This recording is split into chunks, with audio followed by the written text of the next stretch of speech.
Philosophical ವಾಗ್ಮಯದಲ್ಲಿ ಕಾರಣ ದೇಹ, ಅರೂಪ ಮನಸ್ಸು ಅಂತ ಹೇಳ್ತಾರೆ. ನಾನು ಅದನ್ನು ಮೌನ ಮನಸ್ಸು ಅಂತ ಕೂಡ ಹೇಳ್ತೇನೆ. ಇಲ್ಲಿ ಅರೂಪ ಅಂದರೆ ರೂಪಗಳಿಲ್ಲ. ಯಾವ ರೂಪಗಳಿಲ್ಲ? ಸಂಕಲ್ಪ ರೂಪಗಳಿಲ್ಲ. ನಮ್ಮ ಮನಸ್ಸಿನ ತುಂಬ ಸಂಕಲ್ಪಗಳಿವೆ. ಒಂದೊಂದು ಸಂಕಲ್ಪಕ್ಕೂ ಒಂದು ರೂಪ ಇದೆ. ಆ ಸಂಕಲ್ಪ ರೂಪಗಳಿಲ್ಲದೆ ಇರುವಂತಹ ಸಂಕಲ್ಪ ಮನಸ್ಸಿಗಿಂತ ಅತೀತವಾಗಿರುವ ಅರೂಪ ಮನಸ್ಸಿಗೆ ನಾವೀಗ ಬಂದಿದ್ದೇವೆ. ಇಲ್ಲಿ ಸಂಕಲ್ಪಗಳೇ ಇಲ್ಲದೆ ಇರೋದ್ರಿಂದ ಘರ್ಷಣೆಯೂ ಇಲ್ಲ, ಮೌನ ಶಾಶ್ವತವಾಗಿದೆ. ಆದ್ದರಿಂದ ಇದನ್ನು ಮೌನ ಮನಸ್ಸು ಅಂತ ನಾವು ಕರೆಯಬಹುದು. ಇಲ್ಲಿಗೆ ಸದ್ಯದಲ್ಲಿ ನಮ್ಮ ಪ್ರಯಾಣ ಕೊನೆಯಾಗುತ್ತೆ. ನಮ್ಮ ಮರಣವಾದ ಮೇಲೆ ನಮ್ಮ ಪ್ರಜ್ಞೆ ಆರೋಹಣವಾಗುತ್ತೆ, ಮೇಲೇರುತ್ತೆ. ಪುನರ್ಜನ್ಮವಾಗುವಾಗ ಅವರೋಹಣವಾಗುತ್ತೆ, ಕೆಳಗಿಳಿಯುತ್ತೆ. ದೇಹಾತ್ಮದ 4 ದೇಹಗಳು ಒಂದೊಂದು ಜನ್ಮದಲ್ಲೂ ಅಳಿದು ಹೋಗುತ್ತೆ. ಕಾರಣ ದೇಹ ಮಾತ್ರ, ಅರೂಪ ಮನಸ್ಸು ಅಥವಾ ಮೌನ ಮನಸ್ಸು ಮಾತ್ರ ಶಾಶ್ವತವಾಗಿರುತ್ತೆ. ಇದು ಜನ್ಮ ಜನ್ಮಕ್ಕೂ ಅಳಿಯೋದಿಲ್ಲ. ಇದು ಒಂದು ಕಾಲಕ್ಕೆ ಅಳಿಯೋ ಕಾಲ ಬರುತ್ತೆ. ಅದನ್ನು ಮುಂದಿನ ಉಪನ್ಯಾಸಗಳಲ್ಲಿ ನೋಡೋಣ. 100 ಜನ್ಮಗಳಿಂದ ಶಾಶ್ವತವಾಗಿ ನಮ್ಮ ಜೊತೆಯಲ್ಲಿರತಕ್ಕಂತಹ ದೇಹ ಅಂದರೆ ನಮ್ಮ ಕಾರಣ ದೇಹ.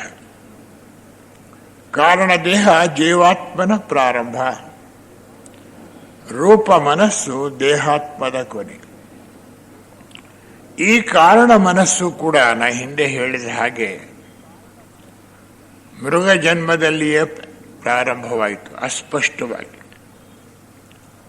ಮನುಷ್ಯನಲ್ಲಿರುವ ಕೆಲವು ಸದ್ಗುಣಗಳೇನಿವೆಯೋ ಆ ಸದ್ಗುಣಗಳನ್ನು ಪ್ರಾಣಿಗಳು ಸಾಕು ಪ್ರಾಣಿಗಳಾಗಿ ಮಾನವ ಸಂಪರ್ಕವನ್ನು ಪಡೆದು ಅವರಲ್ಲಿರುವ ಸದ್ಗುಣಗಳನ್ನು ತಮ್ಮ ಜೀವನದಲ್ಲಿ ಇಂಗಿತಜ್ಞತೆಯಿಂದ ತಿಳಿದುಕೊಂಡು ಜೀವನ ಮಾಡುವಂತಹ ಪ್ರಾಣಿಗಳಲ್ಲಿ ಆ ಸಮಯದಲ್ಲಿಯೇ ಕಾರಣದೇಹ ರಚನೆಯಾಗುತ್ತೆ. ಆದ್ದರಿಂದ ಇದೂ ಕೂಡ ಮೃಗಜನ್ಮದಿಂದ ಬಂದಿದೆ. ಒಂದು ಕಾಲಕ್ಕೆ ಇದು ಹೋಗಬೇಕಾಗತ್ತೆ, ಹೊಸ ಕಾರಣದೇಹ ಬರುತ್ತೆ. ಅದನ್ನು ಮುಂದೆ ನೋಡೋಣ.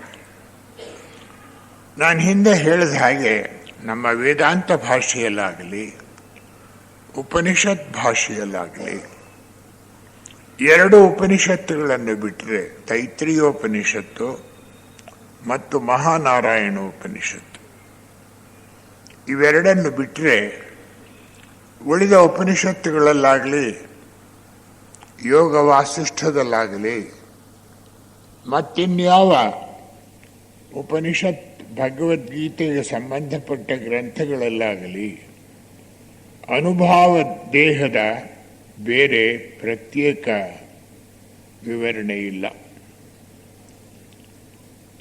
ಓಂಕಾರವನ್ನು ನಾವು ಮುಗಿಸಿದ್ದೇವೆ. ಈಗ ಅದರಲ್ಲೂ ಕೂಡ ಬಹುಮುಖ್ಯವಾಗಿ ಕಾರಣದೇಹದಕ್ಕೆ ನಾವು ಬರ್ತೇವೆ. ಸುಷುಪ್ತಿ ಎನ್ನುವ ನಮ್ಮ ಪ್ರಜ್ಞಾ ಸ್ಥಿತಿ ಕಾರಣದೇಹದಲ್ಲಿರುವ ಪ್ರಜ್ಞೆ, ಅರೂಪ ಮನಸ್ಸಿನಲ್ಲಿರುವ ಪ್ರಜ್ಞೆ. ಇಲ್ಲಿಯವರೆಗೆ ನಾವು ಬಂದಿದ್ದೇವೆ. ಥಿಯೋಸಾಫಿಕಲ್ ವಾಂಗ್ಮಯದಲ್ಲಿ ಬುದ್ಧಿ ಅಥವಾ ಅನುಭವ ಕೋಶಕ್ಕೂ ಕೂಡ ಹೆಚ್ಚಿನ ಪ್ರಾಶಸ್ತ್ಯವನ್ನು ಕೊಟ್ಟಿದ್ದಾರೆ, ಬಹಳ ಪ್ರಾಶಸ್ತ್ಯವನ್ನು ಕೊಟ್ಟಿದ್ದಾರೆ. ಈ ದೃಷ್ಟಿಯಿಂದ ಮತ್ಯಾವ ಗ್ರಂಥಗಳಲ್ಲಿಯೂ ನಮಗೆ ವೇದಾಂತ, ಉಪನಿಷತ್, ಯೋಗವಾಸಿಷ್ಠ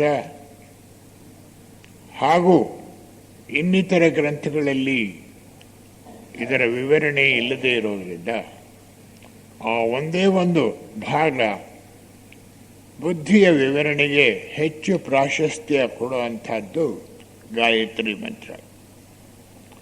ಆ ಗಾಯತ್ರಿ ಮಂತ್ರವನ್ನು ಈ 2-3 ಧ್ಯಾನ ಕಾರ್ಯಾಗಾರಗಳಲ್ಲಿ ತೆಗೆದುಕೊಂಡು ಅನಂತರ ಬೇರೆ ಉಪನ್ಯಾಸಗಳನ್ನು ಕೊಟ್ಟು ಉಳಿದ ಭಾಗವನ್ನು ಮುಗಿಸೋಣ. ನಾವೆಲ್ಲ ಮುಗಿಸಿದ ಮೇಲೆ ಕೇಳಿದವರಿಗೆಲ್ಲ ನಾನು ಯಾರೋ ಅನ್ನೋದಕ್ಕೆ ಉತ್ತರ ಸಿಕ್ಕಿದ್ರೆ ಆಮೇಲೆ ಇಲ್ಲಿ ಮೀಟಿಂಗ್ ಮಾಡಬೇಕಾದ ಅವಶ್ಯಕತೆಯೇ ಇಲ್ಲ. ಅವಶ್ಯಕತೆಯೂ ಇಲ್ಲ, ಅವಶ್ಯಕತೆಯೂ ಇರೋದಿಲ್ಲ. ಆದರೆ ನಮ್ಮ ಸ್ವಭಾವ ಹೇಗಂದ್ರೆ ಎಷ್ಟು ಎಷ್ಟನ್ನು ಬಿಡ್ತೀವಿ. ಅನುಷ್ಠಾನಕ್ಕೆ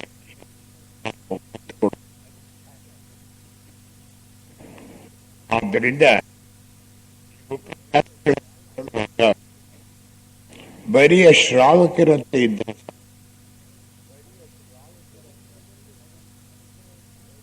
ಅಂತರಂಗದಲ್ಲಿ ಅದನ್ನು ಅನುಭವ ಮಾಡ್ತಾ ಕೇಳಿದೆ. ಅನೇಕ ವಿಷಯಗಳು ಇಲ್ಲಿ ಹೇಳುವಾಗ ಮನಸ್ಸಿಗೆ, ಆದರೆ ಮನಸ್ಸಿನ ಮೂಲಕವೇ ಹೇಳಬೇಕು, ಸಂಕಲ್ಪಗಳ ಮೂಲಕವೇ ನಮ್ಮ ಮೆದುಳಿನ ಮೂಲಕವೇ ಹೊರಬರಬೇಕು. ಆದ್ದರಿಂದ ಉಪನ್ಯಾಸ ಮತ್ತು ಭಾವನೆಗೆ ಹೊರಟು, ಭಾವನೆಯಿಂದ ಯೋಚನೆಗೆ ಹೊರಟು, ಅದಕ್ಕೆ ಅತೀತವಾಗಿ ಹೋಗಿ ಅದನ್ನು ಅನುಭವ ಮಾಡಿಕೊಳ್ಳುವಂತಹ ಪ್ರಯತ್ನ ನಾವು ಪಟ್ಟರೆ ಇದು ಹೆಚ್ಚು ಪ್ರಯೋಜನವಾಗುತ್ತೆ. ಇಂತಹ ಉಪನ್ಯಾಸಗಳಿಗೆ ಇದು ಬಹಳ ಮುಖ್ಯವಾಗಿ ಬೇಕಾಗಿರುತ್ತೆ. ಗಾಯತ್ರಿ ಮಂತ್ರ 3 ಭಾಗ. ಪ್ರಥಮ ಭಾಗ ಮಹಾವ್ಯಾಹೃತಿಗಳು ಅಂತ. ಅವು ಯಾವುದು ಅಂದ್ರೆ ನಾವು ಒಂದ್ಸಾರಿ ಹೇಳ್ತೇನೆ.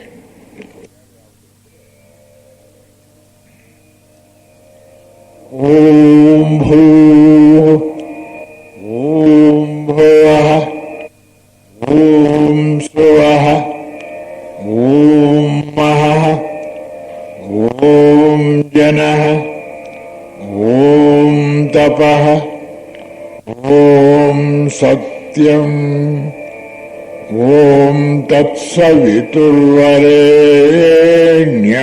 ಭರ್ಗೋ ದೇವಸ್ಯ ಧೀಮಹಿ ಧಿಯೋ ಯೋ ನಃ ಪ್ರಚೋದಯಾತ್. ಓಮಾಪೋ ಜ್ಯೋತಿರಸೋಮೃತಂ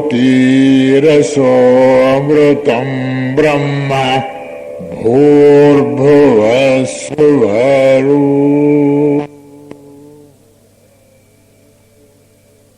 ಇದಿಷ್ಟು ಗಾಯತ್ರಿ. ಬರೀ ಗಾಯತ್ರಿ ಮಂತ್ರ ಎಷ್ಟು ಅಂದ್ರೆ ಅದು ಬಹಳ ಸ್ವಲ್ಪವಾಗಿದೆ. ಓಂ ತತ್ಸವಿತುರ್ವರೆಣ್ಯಂ ಭರ್ಗೋ ದೇವಸ್ಯ ಧೀಮಹಿ ಧಿಯೋ ಯೋ ನಃ ಪ್ರಚೋದಯಾತ್. ಇಷ್ಟು ಗಾಯತ್ರಿ ಮಂತ್ರ. ಗಾಯತ್ರಿ ಮಂತ್ರ ಸಾಧಾರಣವಾಗಿ ಜಪದ ಹಾಗೆ ಬಹಳ ಜನ ಹೇಳ್ಕೊಳ್ತಾರೆ. ಕೆಲವರು 108 ಸಾರಿ ಮಾಡ್ತಾರೆ, ಕೆಲವರು 1008 ಸಾರಿ ಮಾಡ್ತಾರೆ. ಈ ಗಾಯತ್ರಿ ಮಂತ್ರದ ಮಹತ್ವ ಬಹಳವಾದದ್ದು. ನಾನೇ ಒಮ್ಮೆ ನಮ್ಮ ಬಂಧುಗಳಲ್ಲಿ ಒಬ್ಬರಿಗೆ ಬುದ್ಧಿಭ್ರಮಣೆಯಾಯಿತು. ಬೇಕಾದಷ್ಟು ಕಡೆ ಚಿಕಿತ್ಸೆ ನಡೆಯಿತು. ನನಗಿನ್ನೂ ನನ್ನ ವಿವಾಹವಾಗೋದಕ್ಕೆ ಮುಂಚಿತವಾಗಿ ಯಾವುದರಿಂದಲೂ ಪ್ರಯೋಜನವಾಗಲಿಲ್ಲ. ನಾನು ಒಂದು ಮಂಡಲ ಅವರಿಗೋಸ್ಕರ ಗಾಯತ್ರಿ ಮಂತ್ರ ಜಪ ಮಾಡಿದೆ. 1008 ಗಾಯತ್ರಿ ಮಂತ್ರಗಳನ್ನು 45 ದಿವಸಗಳೆಲ್ಲ ಮಾಡಿದೆ. ಅವರು ಸುಮಾರಾಗಿ ಹುಷಾರಾಗಿ ಹೋದರು. ಇಷ್ಟೊಂದು ಅದ್ಭುತವಾದ ಶಕ್ತಿ ಇದಕ್ಕಿದೆ. ಆದರೆ ಅದಕ್ಕೋಸ್ಕರ ನಾವು ಆಚರಿಸಬಾರದು. ಯಾವ ವಿಧವಾದ ಫಲಾಪೇಕ್ಷೆಯೂ ನಾವು ಇಟ್ಕೊಳ್ಬಾರದು. ನಮ್ಮ ಸ್ಥಿತಿ ಹೇಗಿರಬೇಕು ಅಂದರೆ, ಒಂದು ದೊಡ್ಡ ರಿಸರ್ವಾಯರ್ನಿಂದ ಕಾಲುವೆಗಳಿಗೆ ನೀರು ಬಿಡ್ತಾರೆ ವ್ಯವಸಾಯಕ್ಕೋಸ್ಕರ. ಆ ಕಾಲುವೆಯಲ್ಲಿ ಹರಿದ ನೀರು ಅಕ್ಕಪಕ್ಕ ಅಲ್ಲಲ್ಲಿ ಮಾಡಿರುವ ಸಣ್ಣ ಸಣ್ಣ ಕಾಲುವೆಗಳಲ್ಲಿ ಹರಿದು ಗದ್ದೆಗಳನ್ನು ಮುಟ್ಟುತ್ತೆ. ಆದರೆ ಈ ನೀರು ಹರಿದು ಹೋಗೋ ಕಾಲಕ್ಕೆ ಆ ಕಾಲುವೆ ತಾನು ಕುಡಿದು ಉಳಿದ ನೀರು ಹೊರಕ್ಕೆ ಹೋಗುತ್ತೆ. ಹಾಗೆಯೇ ನಾವು ಕೂಡ ಇದರಿಂದ ಉತ್ಪತ್ತಿಯಾಗುವ ಅಧ್ಯಾತ್ಮ ಶಕ್ತಿ, ಅಧ್ಯಾತ್ಮ ಸ್ಪಂದನೆಗಳು, ಅಧ್ಯಾತ್ಮ ಅಲೆಗಳು ಪ್ರಪಂಚಕ್ಕೆ ಹೋಗಬೇಕು ಅಂತ ಹೇಳಿ ನಾವು ಸಂಕಲ್ಪ ಮಾಡಿ ಆ ದೃಷ್ಟಿಯಿಂದ ನಾವು ಹೇಳಿದ್ದೆ ಆದರೆ, ನಮ್ಮ ಮೂಲಕ ಈ ಅದ್ಭುತವಾದ ಊರ್ಧ್ವಲೋಕದ ಶಕ್ತಿಗಳು ಕೆಳಗಿಳಿದು ನಮ್ಮ ಮೂಲಕ ಪ್ರಪಂಚಕ್ಕೆ ಹರಿದು ಹೋಗುವಾಗ ನಮಗೆ ನಮ್ಮ ದೇಹಗಳಿಗೆ ಎಷ್ಟು ಬೇಕೋ ಅಷ್ಟು ಉಳ್ಕೊಂಡು ಉಳಿದು ಹೋಗುತ್ತೆ. ಅದನ್ನು ನಾವು ಯೋಚನೆ ಮಾಡಬೇಕಾಗಿಲ್ಲ.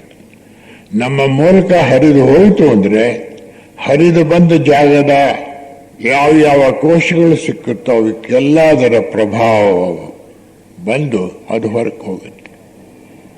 ಆದ್ದರಿಂದ ನಮ್ಮ ಸ್ವಾರ್ಥಾಪೇಕ್ಷೆಯನ್ನು ಇಟ್ಕೊಳ್ಳದೆ ಇಂಥದ್ದನ್ನು ಮಾಡೋದು ಬಹಳ ಮುಖ್ಯ. ಜೊತೆಗೆ ನಾನು ಗಾಯತ್ರಿ ಮಂತ್ರವನ್ನ ಧ್ಯಾನ ಕಾರ್ಯಾಗಾರಕ್ಕೆ ಅಳವಡಿಸೋ ಪ್ರಯತ್ನ ಪಟ್ಟಿದ್ದೇನೆ. ಇದನ್ನ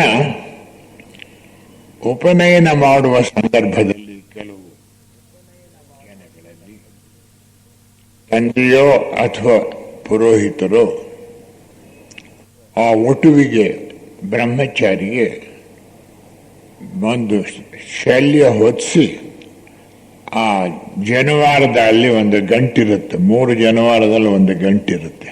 ಆ ಗಂಟನ್ನು ಹಿಡ್ಕೊಳ್ಳೋದು, ಅದಕ್ಕೆ ಬ್ರಹ್ಮ ಗಂಟು ಅಂತ ಹೇಳ್ತಾರೆ. ಅದನ್ನು ಹಿಡ್ಕೊಂಡು ಧ್ಯಾನ ಮಾಡ್ತಾರೆ, ಗಾಯತ್ರಿ ಮಂತ್ರ ಹೇಳ್ಕೊಡ್ತಾರೆ. ಅಂದ್ರೇನು ಇದರರ್ಥ?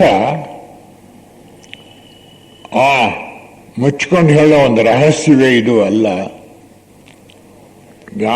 ಬ್ರಹ್ಮ ಗಂಟನ್ನು ಹಿಡ್ಕೊಂಡು ಅವರು ಗಾಯತ್ರಿ ಮಂತ್ರವನ್ನು ಹೇಳ್ತಾರೆ ಅಂದ್ರೆ, ಬ್ರಹ್ಮ ಗಂಟು 3 ಎಳೆ ಜನವಾರ ಇರುತ್ತೆ. ಎಳೆ ಜನವಾರ ನಮ್ಮ ತ್ರಿಕರಣಗಳನ್ನು ಸೂಚಿಸುತ್ತೆ. ದೇಹ, ಭಾವನೆ ಮತ್ತು ಯೋಚನೆ. ಇದು ತ್ರಿಕರಣಗಳನ್ನ ಈ ಬ್ರಹ್ಮ ಗಂಟನ್ನು ಹಿಡ್ಕೊಂಡಿರೋದಕ್ಕೆ ಇದರ ಉದ್ದೇಶ ತ್ರಿಕರಣಗಳಿಗೆ ಅತೀತನಾದವನು, ತ್ರಿಕರಣಗಳನ್ನ ಹತೋಟಿಯಲ್ಲಿಟ್ಕೊಂಡಿದ್ದವನು ಅನ್ನೋ ದೃಷ್ಟಿಯಿಂದ ಗಾಯತ್ರಿ ಮಂತ್ರೋಪದೇಶ ಸಮಯದಲ್ಲಿ ಹೇಳ್ತಾರೆ, ಎಲ್ಲರೂ ಅನುಸರಿಸಬೇಕು ಅಂತಲೂ ಹೇಳ್ತಾರೆ. ಅಂದ್ರೆ ಎಷ್ಟೋ ಜನವರ ಅನ್ನೋ ಪ್ರಶ್ನೆ ಇದ್ದಾಗ ಜನವಾರ ಹಾಕೊಳ್ಳದಿರೋದು ಮುಖ್ಯ ಅಲ್ಲ. ತ್ರಿಕರಣಗಳನ್ನ ಯಾರು ತನ್ನ ಹತೋಟಿಯಲ್ಲಿ ಇಟ್ಕೊಂಡಿರ್ತಾರೋ, ತ್ರಿಕರಣಗಳನ್ನ ಯಾರು ಗೆದ್ದಿರ್ತಾರೋ, ತ್ರಿಕರಣಗಳನ್ನ ತಾವು ಹೇಳಿದಂತೆ ನಡೆಯುವ ಸ್ಥಿತಿಯಲ್ಲಿ ಯಾರು ಇರಿಸ್ಕೊಂಡಿರ್ತಾರೋ ಅಂತಹವರಿಗೆ ಗಾಯತ್ರಿ ಮಂತ್ರ ಅಂತ ಅರ್ಥ. ಆ ಸ್ಥಿತಿಗೆ ನಾವು ಹೋಗೋದಕ್ಕೆ ಬಹಳ ಕಾಲ ಬೇಕು, ಆದರೆ ಪ್ರಾರಂಭದಲ್ಲೇ ಅದನ್ನು ನಾವು ಪ್ರಾರಂಭಿಸಬಹುದು. ಈಗ ಗಾಯತ್ರಿ ಮಂತ್ರದ ಮೊದಲನೆಯ ಭಾಗ ತೆಗೆದುಕೊಳ್ಳೋಣ. ಇದನ್ನ ಮಹಾವ್ಯಾಹೃತಿ ಅಂತ ಹೇಳ್ತಾರೆ. ಇದು ಪ್ರಜ್ಞಾರೋಹಣ, ಮೇಲೇರುವಿಕೆ, ವ್ಯಕ್ತಿಗತವಾಗಿ ಅಲ್ಲ ವಿಶ್ವಾತ್ಮಕವಾಗಿಯೂ ಕೂಡ. ಎಷ್ಟೋ ಸಾರಿ ಇದನ್ನ ಹ್ರಸ್ವ ಮಾಡಿ ಹೇಳೋದು ಉಂಟು. ಆಗ ಇದನ್ನ ವ್ಯಾಹೃತೀಸ್ ಅಂತ ಹೇಳ್ತಾರೆ. 7 ಹೇಳಿದಾಗ ಮಹಾವ್ಯಾವೃತಿಗಳು. ಇದನ್ನ ಚಿಕ್ಕದು ಮಾಡಿ ಹೇಳುವಂತಹದ್ದು ಓಂ ಭೂರ್ಭುವಸ್ಸುವಃ ಅಷ್ಟೇ. ಓಂ ತತ್ಸವಿತುರ್ವರೇಣ್ಯಂ ಭರ್ಗೋ ದೇವಸ್ಯ